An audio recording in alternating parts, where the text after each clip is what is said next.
Itinanggi naman na kanyang ang paratang ni Davao City Mayor Baste Duterte na may umano'y 3 taong plano ang pamahalaan para impeach ang kapatid nitong si Vice President Sara Duterte at hadlangan ang posibleng pagtakbo nito sa pagkapangulo sa 2028 national elections.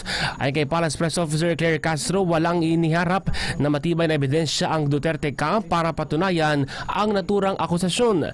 Dagdag pa po ng opisyal, ang mga isyong kinakaharap ng pangalawang pangulo ay nakabatay sa mga natuklasan ng COA kaugnay ng paggamit ng confidential funds, kabilang ang umano'y ghost vouchers at ghost food packs.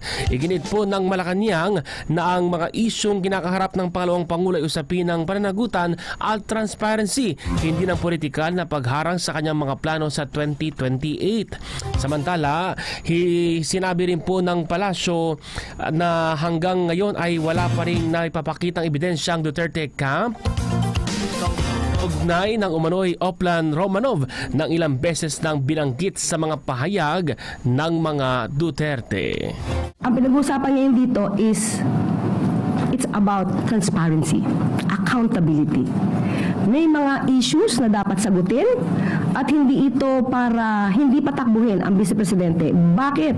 Dahil kung mayroong sapat na ebidensya ang Vice Presidente para iligtas niya ang sarili niya sa mga issues na ito, hindi siya mapipigilan sa pagtakbo.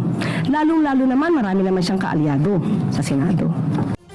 Yan pong tinig ni Palace Press Officer Yuse Claire Castro.